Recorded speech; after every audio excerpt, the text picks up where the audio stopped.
नाज़रीन अस्सलाम वालेकुम। सियासत टीवी के खुसूसी प्रोग्राम आमने सामने में आपका खैर मकदम है। नाज़रीन, आप अच्छी तरह जानते हैं कि हम अपने इस प्रोग्राम के ज़रिए एक्स्ट्राऑर्डिनरी पर्सनैलिटीज़ को मदऊ करते हैं, गैर मामूली शख्सियत को मदऊ करते हैं, ऐसी शख्सियतों को मदऊ करते हैं जो माशरे में अपना एक मुकाम रखते हैं और उनकी वजह से लोगों को फ़ायदा होता है, आवाम को फ़ायदा होता है। और आप ये भी अच्छी तरह जानते हैं कि हमारे इस प्रोग्राम में जहाँ हम उलमा व मशाइखिन को मदऊ करते हैं, वहीं पर आप देखेंगे कि साइंसदान यानी साइंटिस्ट भी हमारे इस प्रोग्राम का हिस्सा बनते हैं, खिलाड़ी भी आते हैं और इसी तरह आप देखेंगे कि सियासतदान भी इस प्रोग्राम में अपने ख्यालात का इज़हार करते हैं। बहरहाल नाज़रीन, जहाँ तक साइंसदानों का सवाल है तो आपको बता दूं कि हैदराबाद फ़रखंदे बुनियाद में ऐसे गौहर नायाब हैं, लेकिन हम उन्हें नहीं जानते। और ऐसे गौहर नायाब न सिर्फ हिंदुस्तान बल्कि सारी दुनिया में खिदमत अंजाम दे रहे हैं। ऐसे ही गौहर नायाब में जनाब मंसूर अली ख़ान हैं और आपको बता दूं कि अमेरिका में मुक़ीम है और अमेरिका में बहुत गैर मामूली शख्सियत की हैसियत से जाने जाते हैं और एक ऐसे शोबे से ताल्लुक़ रखते हैं, मैं समझता हूँ कि सारी दुनिया में इस शोबे की अहमियत है। यानी फार्मास्यूटिकल्स की जब बात आती है तो आपको बता दूं कि आज सारी दुनिया हिंदुस्तान को दुनिया की फार्मेसी कहते हैं, लेकिन याद रखिए कि हैदराबाद से निकलने वाला एक नौजवान अपनी काबिलियत के ज़रिए अमेरिका में ख़ास तौर पर फार्मास्यूटिकल्स दुनिया में वो मुकाम बनाया जिस पर लोग रश करते हैं। तो सबसे पहले हम खैर मकदम करेंगे जनाब मंसूर अली ख़ान साहब का, जो साइंटिस्ट भी हैं और आपको बता दूं कि माहिर तालीम भी हैं और ख़ास तौर पर फार्मेसी का जहाँ तक सवाल है वो गैर मामूली यानी दस्तरस रखते हैं। सर, आपका बहुत बहुत खैर मकदम है जी। बहुत शुक्रिया। अस्सलाम वालेकुम। जी। और आपने मौका दिया आने का, बहुत बहुत शुक्रिया। अच्छा, ये बताइए कि अमेरिका में जब भी ये सोचा जाता है, ख़ास तौर पर आप देखेंगे कि वहाँ की फूड एंड ड्रग एडमिनिस्ट्रेशन के बारे में सोचा जाता है या जिक्र आता है तो कहा जाता है कि सारी दुनिया में जो मेडिसिन बनती हैं, उनके जो तजुर्बात होते हैं, उसको अगर वहाँ तस्लीम कर लिया जाए तो फिर समझिए कि वो आगे निकल सकती है, वरना नहीं। हाँ, FDA is considered gold standard जी। और क्योंकि it's a market economic value, the scientific value, and it has a worldwide recognition, Food and Drug Administration में। So वहाँ पर काफ़ी रिसोर्सेस हैं, बहुत बड़ी ऑर्गेनाइजेशन है, सो वहाँ पर इवैल्यूएशन बड़ा थरो होता है। अच्छा। काफ़ी चीज़ें जो होता है ना, ड्रग प्रोडक्ट जो डेवलप करते हैं लोग, बिलियंस ऑफ डॉलर स्पेंड करते हैं एक एक प्रोडक्ट के पीछे, तो काफ़ी स्टडीज़ को वो इवैल्यूएट करते हैं, तो उनके पास सिस्टम्स और प्रोसीजर्स हैं, तो इसीलिए सारी दुनिया उनकी कदर करती है कि वो थरो इवैल्यूएशन करते हैं। ये माना कि सब थोड़ी कभी कभी चीज़ें मिस भी हो जाती हैं, बट इन जनरल ये वर्ल्ड के मोस्ट पावरफुल बॉडी है। अच्छा, ये बताइए कि FDA में आपने तकरीबन मैं समझता हूँ कि 11.5 साल तक खिदमत अंजाम दी, तो किन ओहदों पर, अहम ओहदों पर आपने खिदमत अंजाम दी है?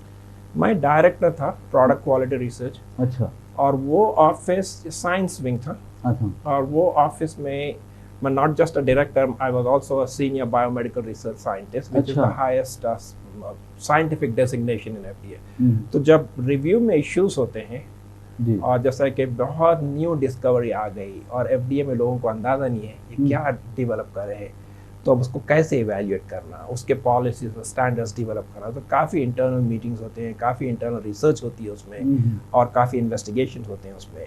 सो my group used to help in those things, help set the standards, help set the policies, understand what the products. So new drugs में होते हैं, generic drugs में issues है, I can go on talking about many issues.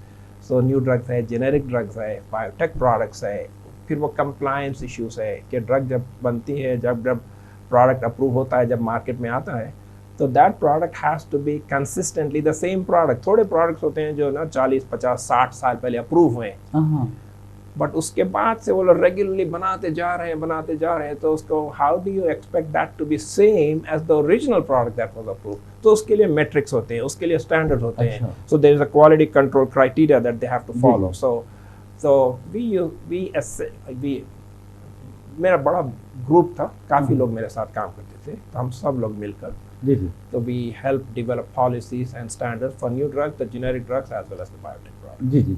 अच्छा, आपने एक बात की दौरान गुफ्तगू, खास तौर पर जेनेरिक मेडिसिन की जब बात की है तो ऐसा लगता है कि जो तीसरी दुनिया के ममालिक है, थर्ड वर्ल्ड के जो ममालिक है, इंडिया है, बांग्लादेश, पाकिस्तान और जिस तरह अफगानिस्तान वगैरह, यहाँ पर जेनेरिक मेडिसिन का बहुत ज़्यादा इस्तेमाल हो रहा है, तो आप क्या समझते हैं कि इससे इंसानियत को फ़ायदा हो रहा है?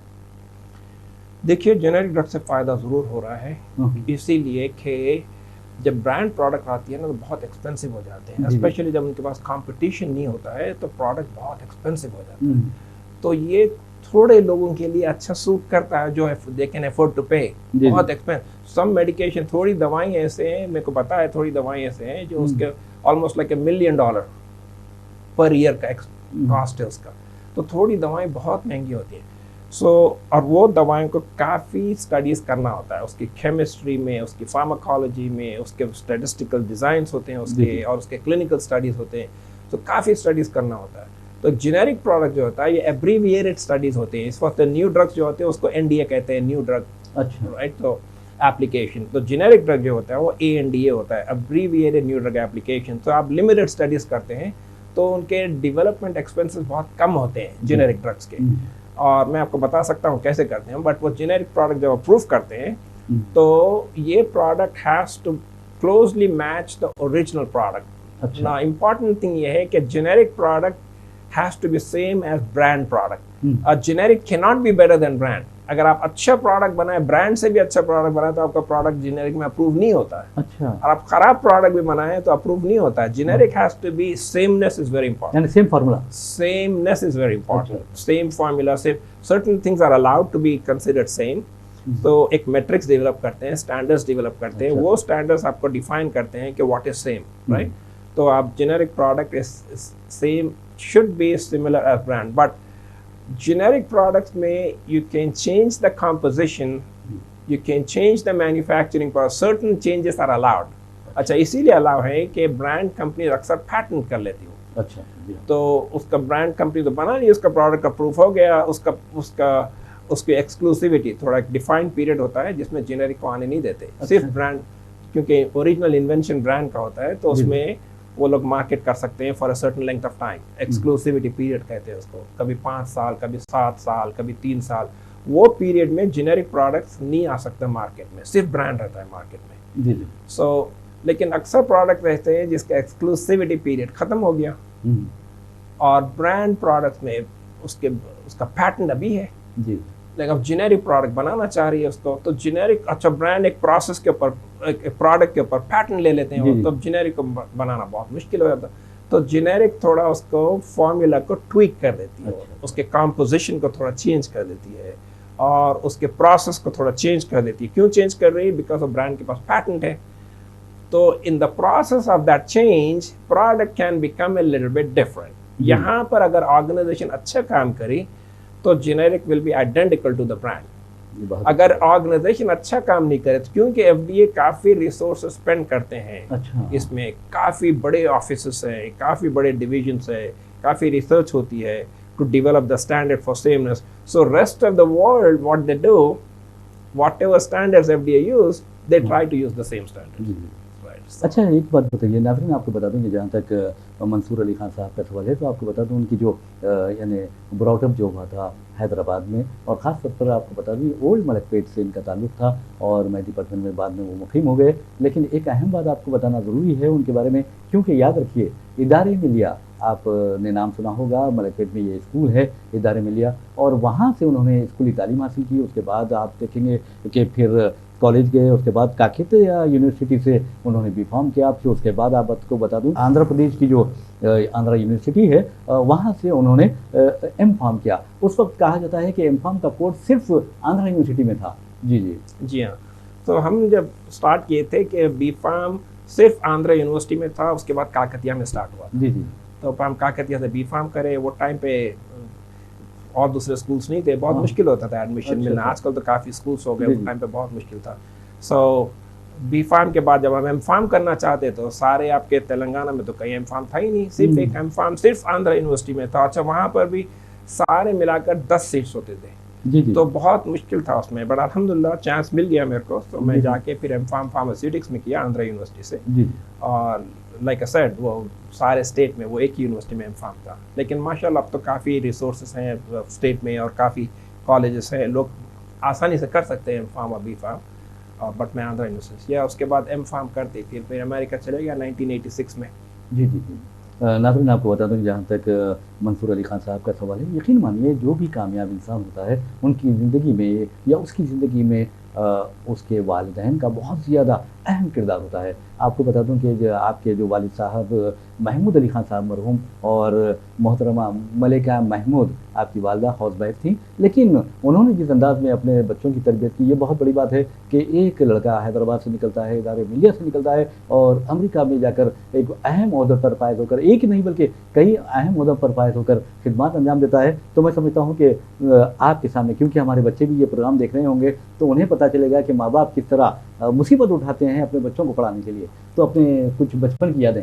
जी हाँ, माँ बाप और असातिज़ा अपने टीचर्स जो होते हैं ना, उनका अटेंशन पे करना था। Really they teach us the right values, they teachers. देखिए, एक रास्ता होता है जो बहुत आसान होता है और एक रास्ता जो होता है थोड़ा मुश्किल होता है, लेकिन वो लॉन्ग लास्टिंग होता है। सो हमको तो ये सिखाया गया पेरेंट्स से कि भाई ये शॉर्टकट छोड़ दो और तुम अपनी तरह पढ़ते थे। हम ऑलमोस्ट अक्सर हम क्लास में फर्स्ट आते थे और कोशिश करते थे कि क्योंकि कंपटीशन होता था, सारे स्टूडेंट्स ब्राइट होते थे, हर कोई पढ़ता था, हर कोई कोशिश करता था, हम पढ़ते थे। अच्छा, मोस्ट इम्पॉर्टेंट थिंग, स्पोर्ट्स में भी खेलते थे हम, टेबल टेनिस खेलते थे, क्रिकेट खेलते थे। कि जस्ट स्टडीज़ करना समटाइम्स आपको आगे नहीं बढ़ाता। स्टडीज़ के साथ साथ आपको you have to develop your mental skills and you have to develop your physical skills, you have to develop your professional skills, you have to develop your PR skills. All these skills are very, very important.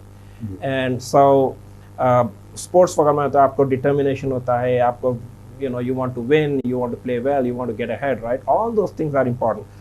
But the role played by parents, and most important, parents as well as the teachers, is very, very important. Or generally they guide you in the right direction. अगर उनकी बात थोड़ा सुन लेना तो आगे बढ़ जाते हैं मज़े में।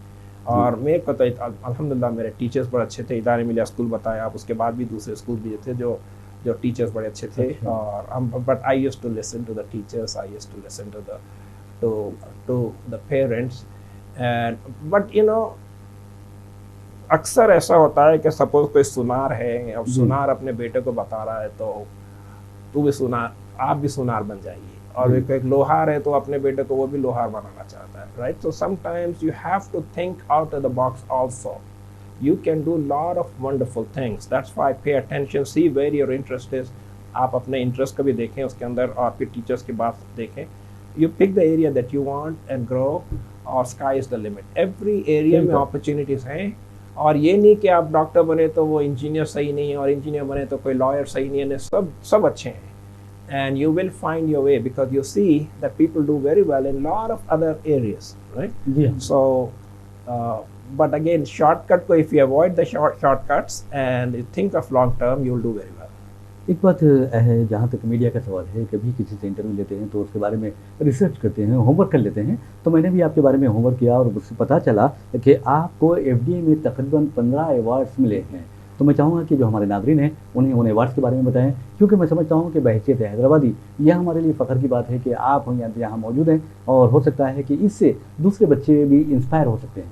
जी हाँ। देखिए, बहुत इम्पॉर्टेंट थिंग है कि आप अपनी वैल्यू क्रिएट करें। अगर अपनी आप वैल्यू क्रिएट करें ना, लोग आपके पीछे आते हैं, आपको जाने की ज़रूरत नहीं। आप कई लोग बताते हैं मेरे को जॉब नहीं मिल रही है, मेरे को ये स्ट्रगल हो रही है, तो दैट मीन्स आपकी वैल्यू नहीं है, इसीलिए जॉब है। अगर आपकी वैल्यू होती ना, वो भाग कर आएंगे आपके पास। मैं कई एग्जाम्पल ऐसे देखा हूँ। तो यूनिवर्सिटीज़ कॉल करती हैं स्टूडेंट्स को कि आइए हम आपको ये देंगे, हमको वो देंगे, आपको ये स्कॉलरशिप्स देंगे, और तो आप अपनी वैल्यू क्रिएट करें। तो अल्हम्दुलिल्लाह वो इन द प्रोसेस FDA में there are lot of things where, for example एक ब्रांड प्रोडक्ट है और वो ब्रांड प्रोडक्ट उसकी एक्सक्लूसिविटी ख़त्म हो गई, अब जेनेरिक प्रोडक्ट को डेवलप करना है, लेकिन लोगों को पता नहीं है कि जेनेरिक डेवलप कैसे करना है, बिकॉज ब्रांड के इतने प्रोटेक्शन है उस जेनेरिक को।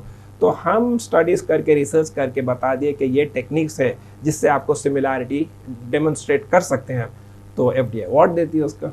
अच्छा, अवार्ड दी में उसका फ़ायदा ये है कि पब्लिक को फ़ायदा ये है कि आपको एक जेनेरिक प्रोडक्ट ना एक डेवलप हो गया। वो जेनेरिक प्रोडक्ट का ब्लॉक था फॉर ए लॉन्ग टाइम। अभी भी तकरीबन 100 प्रोडक्ट्स ऐसे हैं जो ब्रांड प्रोडक्ट एक्सपायर हो गया, लेकिन जेनेरिक बना नहीं सक रहे हैं वो लोग। सो देखिए, दो किस्म के काम होते हैं। एक होता है कि एक जेनेरिक प्रोडक्ट एक कंपनी बना दी, दूसरी कंपनी कॉपी करके वही जेनेरिक प्रोडक्ट बना रही, तीसरी कंपनी वही जेनेरिक प्रोडक्ट बना रही, चौथी कंपनी वही जेनेरिक प्रोडक्ट।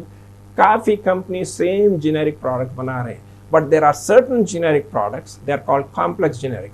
वो जेनेरिक प्रोडक्ट ऐसे हैं जिसके स्टैंडर्ड्स नहीं हैं एफडीए के पास अप्रूव करने के लिए, लेकिन आप स्टडी करके डेमोन्स्ट्रेट करें कि हम ऐसा डेमोन्स्ट्रेट करेंगे, एफडीए को बताएं, तो एफडीए वो प्रोडक्ट अप्रूव कर सकती है। वो तो हम वो स्टडीज करके जो सेमनेस डेमोन्स्ट्रेशन, उसमें काफ़ी अवार्ड्स मिले। तो there are lot of products where technically they are very challenging to develop as generic. तो हम जो रास्ते बताए उसके, तो अवार्ड्स मिलते गए हमारे। जी जी। अच्छा, एक बात नाज़रीन आपको जनाब मंसूर अली खान साहब के बारे में बहुत ही दिलचस्प बात बताता हूँ। वो ये है कि अमेरिकी जो प्रोफेशनल्स ऑर्गेनाइजेशन है, उसकी अम्ब्रेला ऑर्गेनाइजेशन है AAPS, उसका जो अवार्ड होता है वो बावखार अवार्ड होता है। और आपको ये बताना ज़रूरी है कि इस सिलसिले में आपको भी अवार्ड से नवाजा गया, लेकिन आपको ये बताना ज़रूरी है कि आंध्र प्रदेश और तेलंगाना के वो पहले शख्स हैं जिन्हें ये अवार्ड दिया गया है, जबकि हिंदुस्तान के ये दूसरे हैं, क्योंकि विनोद शाह गुजरात के रहने वाले हैं, उन्होंने भी ये अवार्ड हासिल किया है। इस अवार्ड के बारे में आप बताएं। I'm very grateful and I'm very lucky that I got that award, and this is an award, the American Association of Pharmaceutical Scientists. This is the largest pharmaceutical science organization, और वो organisation में सारे companies वाले होते हैं, brand, generic, biotech companies होते हैं, सारे एकेडमिक इंस्टीट्यूशन फार्मेसी के होते हैं, और सारे रेगुलेटरी बॉडीज होती है, जैसा EMA है, FDA है, एंड ऑल दोस ऑर्गेनाइजेशन सारे होते हैं उसके अंदर वो ऑर्गेनाइजेशन में। और वो साल में एक अवार्ड सेलेक्ट करते हैं, सारे साल में एक अवार्ड सेलेक्ट करते हैं। यूजुअली वहीं के लोग होते हैं, कोई MIT का होता है, कोई हार्वर्ड का होता है, कोई पर्ड्यू का होता है। तो लेकिन इत्तेफाक ऐसा हुआ, चलिए हमको वो अवार्ड 2023 में, सो जो एक ही अवार्ड जो होता है, तो वो अवार्ड मिल गया मेरे को। तो एज यू डिस्क्राइब, वो तेलंगाना में और किसी को नहीं मिला पहले। ये बड़ी काफ़ी ओल्ड ऑर्गेनाइजेशन है, वो 1986 से है ऑर्गेनाइजेशन ये। किसी को तेलंगाना से नहीं मिला था, बट लकीली एक फर्स्ट टाइम मिल गया तेलंगाना से अवार्ड। और सारे इंडिया में सिर्फ as you indicated Vinod Shah को मिला था। वो बहुत अच्छे साइंटिस्ट हैं, विनोद शाह बहुत अच्छे साइंटिस्ट हैं, और मेरे दोस्त भी हैं। तो विनोद शाह को मिला था इंडिया से। Other than we two, nobody got from India. ये बहुत बड़ी, मैं समझता हूँ कि फ़ख्र की बात नहीं बल्कि शुक्र की बात है कि हैदराबाद का एक फर्जंद हैदराबाद से निकलकर अमेरिका जाता है और अमेरिका में हिंदुस्तान का और हैदराबाद का नाम रोशन करता है। ये सबसे अच्छी बात है। और दूसरी अहम बात नाज़रीन आपको बता दूं कि जहाँ तक आंध्र यूनिवर्सिटी से M.Pharm करने का सवाल है, उसके बाद आप 86 में अमेरिका गए थे। जी हाँ, जी 86 में अमेरिका गया, फिर वहाँ पे फिर से एक मास्टर्स डिग्री किया। जी M.Pharm को वहाँ पर MS कहते हैं, MS इन फार्मास्यूटिक्स, वो जो आइडाहो स्टेट यूनिवर्सिटी से। फिर MS करके मैं PhD डिग्री किया हूँ सेंट जॉन्स यूनिवर्सिटी न्यूयॉर्क से। और वो डिग्री के इमीडिएटली बाद में एकेडमिया गया, उसके बाद असिस्टेंट प्रोफेसर हुआ, एसोसिएट प्रोफेसर हुआ, फुल प्रोफेसर हुआ। लुइसियाना में आप? लुइसियाना से स्टार्ट किया। अच्छा। तो लुइसियाना में असिस्टेंट प्रोफेसर था, फिर प्रमोशन मिल गया, एसोसिएट प्रोफेसर हुआ। फिर लुइसियाना से मैं टेक्सास मूव हुआ, टेक्सास टेक यूनिवर्सिटी। और वो नई यूनिवर्सिटी थी, नया फार्मेसी प्रोग्राम था वहाँ पर, तो जो लोग PharmD प्रोग्राम स्टार्ट किया। अच्छा, मैं जाके उनको हेल्प किया, नया PhD प्रोग्राम स्टार्ट किया वहाँ पर। अच्छा। So I was the founding director of graduate program in Texas Tech University. और वो यूनिवर्सिटी में काफ़ी काकतिया के स्टूडेंट्स आए, काफ़ी आंध्र के स्टूडेंट्स आए, काफ़ी इंडियन स्टूडेंट्स आए। कैसा लगा आपको उस वक्त कि अपनी यूनिवर्सिटी के स्टूडेंट्स आ रहे हैं आपके पास? मेरे को ये, आई थिंक वो स्टूडेंट्स को एक एडवांटेज ये था कि मेरे को पता था कि यूनिवर्सिटी अच्छी है, उसके स्टूडेंट्स अच्छे हैं, क्योंकि हम हर कोई चाहता है कि उसकी ऑर्गेनाइजेशन अच्छा करे। हम चाह रहे थे कि टेक्सास टेक यूनिवर्सिटी अच्छा करे, आगे बढ़े। तो हम देख रहे थे कि अच्छे स्टूडेंट्स कहाँ से मिलते हैं। तो काकतिया में कुछ क्योंकि अंडरस्टैंडिंग थी वो यूनिवर्सिटी की, और वो यूनिवर्सिटी बहुत अच्छी थी, तो काफ़ी स्टूडेंट काकतिया से आए वहाँ पर, काफ़ी स्टूडेंट इंडिया से आए वहाँ पर। और फिर वो अपने अपने मास्टर्स PhD के, lot of them are doing extremely well, lot of them are millionaires, lot of them have done extremely well. So PhD program start किए वहाँ पर। उसके बाद फिर टेक्सास टेक से मेरे बच्चे 3 बच्चे हैं, और बच्चे थोड़ा बड़े हो रहे थे। आई वांटेड टू मूव, तो FDA में एक ओपनिंग आई, और FDA में जब मैं जॉब में ऐड देखा तो ऐसा लग रहा था कि कोई मेरी CV देखा और वो ऐड डाल दिया। मैं तो किसी को जानता नहीं था वो टाइम पे, तो सारा मेरा बैकग्राउंड मैच हो रहा था। वो डायरेक्टर का बड़ा high level executive position, apply किया, मिल गया। 2004 में food and drug administration join. यानी डायरेक्टर डिवीजन थी शायद? The director of the division and also the highest ranking scientist. अच्छा। So the SBRS scientist. तो मेरे को अपॉर्चुनिटी मिली साइंस से, रिसर्च से नए स्टैंडर्ड्स डेवलप करना, और जो प्रोडक्ट्स में इश्यूज होते थे, जो अप्रूवल में डिफिकल्टीज हो रही, जैसा 3D प्रिंटेड प्रोडक्ट अप्रूव करें हम, एक जो हाँ, टैबलेट अप्रूव करे, the very first product ever that got approve for the 3D printing करके उसको टैबलेट बनाए। तो उसमें मैं लीड रिव्यूअर था और वो प्रोडक्ट अप्रूव हुआ। अच्छा मैं 2015 में FDA छोड़ा, या 2015 में ही अप्रूव हुआ, 3 अगस्त ऑफ 2015। तो 3D printed product FDA approve किया as a new product. So I was lucky to be a part of that approval process for that 3D printing. अब सेंट्रल डायरेक्टर के प्रिंसिपल एडवाइजर भी रहे आप, वहाँ तजुर्बा कैसा रहा आपका? जी हाँ, देखिए सेंट्रल डायरेक्टर जो ना, this the whole and sole person who's responsible for all the review and compliance activities। तो any issues जो आते हैं ना, तो सेंटर डायरेक्टर के पास आते हैं। प्रोडक्ट इधर अप्रूव नहीं हो रहा, या कोई टेस्ट मेथड सही नहीं है, या टेस्ट मेथड के रिजल्ट सही नहीं है, या कोई उसमें कोई चीटिंग हुई, या कोई तरह तरह के इश्यूज होते हैं। So because I was a principal advisor to her, so a lot of those issues used to come to me. Of course, I had a big group to help me on that. So I used to delegate it to the scientists that were working under me. We used to find solutions for those problems. So in the process, मेरे को काफ़ी opportunities मिले सीखने के लिए। And you know, we are lifelong learners. PhD हो गए तो इसका मतलब ये नहीं कि अपनी पढ़ाई ख़त्म हो गई, आपको सीखना होता है, आपको नए नए इश्यूज आते हैं। अभी भी हम डेली कुछ ना कुछ सीखते हैं, काफ़ी पढ़ते रहना पड़ता हो, रोज़ कुछ ना कुछ पढ़ना ही होता है। तो सेंटर डायरेक्टर के पास रहने से जो इश्यूज आते हैं, तो उससे हमको अपॉर्चुनिटी मिलती है रिसर्च करने की। माशाल्लाह जब रिसर्च करें तो शायद ही कोई साइंटिस्ट है। I have published 350 peer reviewed publications. I don't think anybody did those many papers. So ये इसीलिए कि हम issues identify किए, issues solve किए और पेपर पब्लिश करें peer reviewed journal scientific research में। So we ended up publishing 350 papers and we wrote 5 books. I have written 5 books on it. अच्छा, माशाल्लाह, I've written 5 books on it. But again वो centre director के साथ काम करने से आपको जब issues मालूम होते हैं, बड़े बड़े issues होते हैं, तो जब issues मालूम होते हैं और वो issues जब resolve करते हैं, तो आप बैठ नहीं जाना वो issues को, you publish it so that other people know what those issues are and how you resolve those issues. So alhamdulillah, because I got so many opportunities to work on, we worked and we published all that. बहुत अच्छी बात आपने बताई है। और नाज़रीन, मैं समझता हूँ कि जनाब मंसूर अली खान साहब दूसरों के लिए भी एक अज़्म और हौसले का बायस बन सकते हैं। वैसे भी नाज़रीन, आपको बता दूँ कि जनाब मंसूर अली खान साहब A&M यूनिवर्सिटी जो हैं, वहाँ पर प्रोफेसर के साथ साथ वाइस डीन भी आपने उसकी भी जिम्मेदारी निभाई। हाँ, मैं जब FDA छोड़ा तो वाइस डीन था वहाँ पर, as a professor and vice dean join किया, but then I became a dean. Currently I am the dean right now. I am a dean and I'm a university distinguished professor. And also I'm a Regents professor. So these are the highest honors within the university. So alhamdulillah, but वो AAPS वगैरह से highest honors in the nation मिले थे, तो within university उतना मुश्किल नहीं था, बट जितने उनके टॉप अवार्ड थे सारे मिल गए मेरे को। अब मेरे लिए कुछ बाकी नहीं है। ये बहुत अच्छी बात है। बहरहाल नाज़रीन, अब हम बात करेंगे फार्मास्यूटिकल इंडस्ट्री की बात करेंगे, तो अगर आप देखें इंडिया की अगर बात करेंगे तो ये बताया जाता है कि 2021 में $40 बिलियन की थी। अब 2000 मैं समझता हूँ कि 30 में ये बढ़कर $130 बिलियन की हो जाएगी। 2047 में ये बढ़कर $450 बिलियन की हो जाएगी। तो आप क्या समझते हैं कि एक नया रेवोल्यूशन आएगा? देखिए, बहुत अच्छा कर रहे हैं इंडिया के प्रोडक्ट। मैं खुद अब देखा हूँ कि प्रोडक्ट जो सबमिट करते हैं, उनके सबमिशंस और उनके डॉक्यूमेंट्स और उनकी अंडरस्टैंडिंग बड़ी अच्छी है और काम बहुत अच्छा करते हैं। और क्वालिटी जो होती है, जो अच्छे कंपनीज जो होते हैं, उनकी क्वालिटी जो होती है बहुत, जो डॉक्यूमेंट जो सबमिट करते हैं ANDA में, मैं काफ़ी देखा हूँ उनके बहुत अच्छे प्रोडक्ट्स हैं, बहुत अच्छे सबमिट।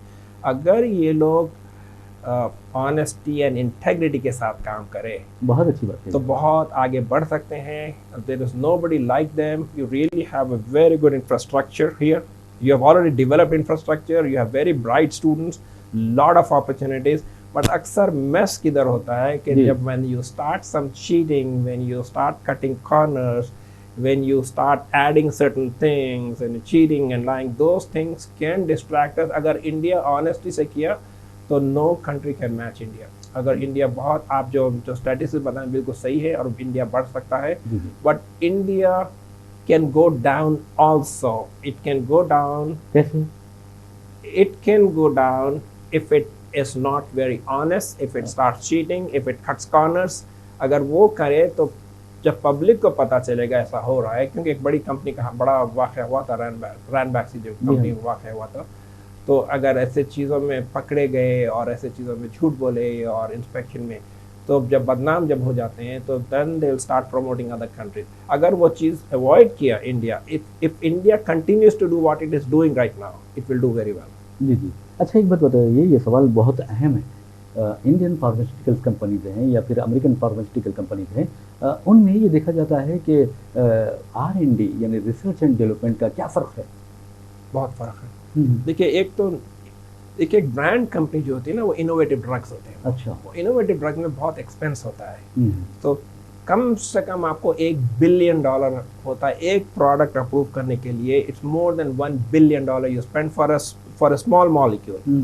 अगर बायोटेक मॉलिक्यूल, अगर प्रोटीन रिलेटेड ड्रग है, तो उसमें तो आप 2 बिलियन से ज़्यादा स्पेंड कर देते हैं एक प्रोडक्ट में। तो काफ़ी एक्सपेंसिव होता है फर्स्टली। और सेकेंडली, अमेरिका में एक सिस्टम है, नेशनल इंस्टीट्यूट ऑफ हेल्थ। वो अक्सर फार्मास्यूटिकल कंपनी वालों को, अक्सर लोगों को पता नहीं होता है, बट वहाँ पर फंडामेंटल रिसर्च के लिए, बेसिक साइंस रिसर्च, वो लोग आइडेंटिफाई करते हैं कि मर्ड्स में व्हाट्स द मैकेनिज्म। वो जब आइडेंटिफाई कर लेते हैं तो लोग जब उसके बाद मॉलिक्यूल्स डिस्कवर करते हैं, वो मर्ड्स को क्लियर करता है। तो जो understanding of the disease, understanding of the mechanism, understanding of the physiology, those kind of things, that research is done by NIH, and they have several $billion the United States government spends on it. So NIH से basic discoveries होती हैं। Basic discoveries के बाद से certain molecules select होते हैं वो treatment के लिए। वो फार्मास्यूटिकल कंपनी वो मॉलिक्यूल को लेती है और उसको डेवलप करती है, तो उसका प्रोडक्ट बनाती है, टैबलेट्स, कैप्सूल, इंजेक्शन वाला उसके प्रोडक्ट बनाती है, सारे स्टडीज़ करती है। उसमें स्टडीज़ में उसमें आपको प्री क्लिनिकल स्टडीज़ करना होता है, वो एनिमल मॉडल्स में, तो 2 एनिमल मॉडल्स में स्टडीज़ करना होता है, रोडेंट और नॉन रोडेंट, 2 एनिमल मॉडल में स्टडी करके डेमोन्स्ट्रेट करते हैं कि ये सेफ़ है और ये इफेक्टिव है और ये स्टेबल है, उसकी क्वालिटी है। तो फिर FDA उनको इजाज़त दे देगी ह्यूमन ट्रायल्स करने के लिए। सो सारे ह्यूमन ट्रायल्स करते हैं, phase 1 studies, phase 2 studies, phase 3 studies. तो ये न्यू ड्रग्स जो होते हैं ना, ये सारा प्रोसेस करते हैं, इसीलिए उनके प्रोडक्ट बहुत महंगे होते हैं। और एक बात याद रखिए कि ऑलमोस्ट 10,000 कंपाउंड्स जो डिस्कवर होते हैं, उसमें से एक कंपाउंड मार्केट में आता है अप्रूव होके। तो 9,999 कंपाउंड फेल हो जाते हैं एट सम स्टेज। सो बहुत एक्सट्रीमली रिस्की, एक्सट्रीमली कॉम्पिटिटिव होता है। तो वो जो प्रोडक्ट अप्रूव होता है, then they make a lot of money on that. It's a very high risk and high profitable business. तो ये हो गया न्यू ड्रग्स। अब जेनेरिक ड्रग्स को ये सारे लंबे स्टडीज, उनको एनिमल स्टडीज की तो जरूरत होती नहीं है। तो 2 एनिमल स्पीशीज जो न्यू ड्रग करते हैं, जेनेरिक नहीं करती है स्टडी वो। अच्छा, ह्यूमन क्लिनिकल ट्रायल जब phase 1, phase 2, phase 3, the most expensive part of the study in new drugs is human clinical trial. वो जेनेरिक को करना नहीं होता है। जेनेरिक को सिर्फ एक प्रोडक्ट है ब्रांड का, उसको कॉपी करना है to demonstrate they are similar, right? So generic का expense develop करने में कम होता है और इसीलिए उसमें profit margin में बहुत कम होता है। लेकिन India right now is doing very well in the generic products. It has done extremely well. So there are 2 things I think will benefit India a lot. One is जो ऐसे brand products जो expire हो गए हैं, उनकी exclusivity expire हो गए, जो generic नहीं है, उसको first generic कहते हैं। अगर first generic develop करे तो उसमें बहुत फ़ायदा है। कंपटीशन नहीं होता है, उनको एक्सक्लूसिविटी मिलती है। अगर इंडिया वो फर्स्ट जेनेरिक बनाए ना, तो उसमें काफ़ी प्रॉफिट होता है उसको। तो इंडिया तो उसके लिए काफ़ी साइंस और रिसर्च की ज़रूरत है। ये स्टूडेंट्स जो जॉब नहीं हैं और फिर स्ट्रगल जो कर रहे हैं, उनके पास अगर आइडिया है कि how do you develop this product, this generic product for which, this brand product for which there is no generic, अगर आप उसके आइडिया से बना लिए प्रोडक्ट, देख लिए कि प्रोडक्ट ऐसे बनाए हैं, उसकी जेनेरिक कैसे बनाए, right? If you do that, companies would want you, you don't have to apply, they will come to you. अगर आप उसमें पेपर पब्लिश करें, भाई ये ब्रांड प्रोडक्ट है, उसमें ये इश्यूज हैं और उसमें ऐसा काम कर सकते हैं जेनेरिक अप्रूवल के लिए। सो फर्स्ट जेनेरिक में बहुत फायदा है। तो Indian companies, lot of them are getting the first generics, and but most of them are working on traditional generic products. जी जी जी। बहरहाल डॉक्टर मंसूर अली खान साहब से हम आखिरी सवाल करते हैं। वो सवाल ये है कि आप अमेरिका में मुकीम हैं, लेकिन जब हैदराबाद आते हैं तो आपको क्या फ़र्क महसूस होता है तालीमी शोबे में, यानी लिविंग स्टैंडर्ड जो लोगों का है उस बारे में, और जो बिल्डिंग्स बन रहे हैं उस बारे में, और यहाँ के जो सिविक एमिनिटीज़ हैं उस बारे में? भाई मेरे को लग रहा है कि आपके पास अपॉर्चुनिटीज़ बहुत हैं, रिसोर्सेज हैं जो पहले नहीं थे यहाँ पर। काफ़ी यूनिवर्सिटीज़ है, काफ़ी अपॉर्चुनिटीज़ है, उसको यूटिलाइज़ करें। और इंडिया वर्ल्ड के मैप में आ गया है, उसकी economy is booming right now and it's one of the most powerful nations in the world. So आप you be a part of that और be that positive force in that one for the development. सिर्फ बैठें और complain करें तो कुछ नहीं मिलने वाला है. और बस तो इट लुक्स लाइक ये आप जो बिल्डिंग वगैरह देख रहे हैं, मेरे को ऐसा लग रहा है personally, I am just seeing that some people are getting very very rich, they are doing extremely well, but some people are struggling and I am seeing some people जो I think they need help. And so मैं दोनों किस्म के लोग देख रहा हूँ यहाँ. जी जी जी. अच्छा, एक सवाल ये है कि सियासत की जो टीवी है या अखबार है उसकी जो खिदमात हैं, सर्विसेज हैं, बहुत ज़्यादा हैं. हमारे पास मैं समझता हूँ कि कम से कम 50 स्कीम्स है, बच्चों के लिए है, बड़ों के लिए है, यहाँ तक कि दूबदूब जो शादी का प्रोग्राम होता है उसके लिए भी है. तो उस बारे में कुछ कहेंगे आप, सियासत के एक्टिविटीज़ के बारे में? मैं अभी जब स्टूडियो में आ रहा था देख रहा था आपके पास बाहर जो काउंसलिंग सर्विसेज थी, मैं थोड़ी देर रुका वहाँ पर, कुछ देर रुका, देख रहा था वहाँ पर कि अपने करियर काउंसलिंग के लिए लोग आ रहे थे, अप्लाई कर रहे थे. I thought it's a great program and some of the programs are outstanding programs और some other programs I am not that familiar because मेरे को बाहर जाके काफ़ी अर्सा हुआ. But I read the paper. कुछ अगर टाइम नहीं भी मिला तो मैं आपका इलेक्ट्रॉनिक पेपर है तो पढ़ लेता हूँ. तो I am grateful that we have the opportunity to बहुत बहुत अच्छी बात आपने कही है. बहरहाल नाज़रीन, इसी अच्छी बात के साथ हम अपना प्रोग्राम आमने सामने इख्तिताम को पहुंचाते हैं. अपने मेज़बान मोहम्मद रियाज अहमद को इजाज़त दीजिए. इंशाल्लाह फिर मुलाकात होगी, फिर बात होगी. तब तक के लिए अल्लाह हाफ़िज़. अल्लाह हाफ़िज़. Thank you very much. Thank you.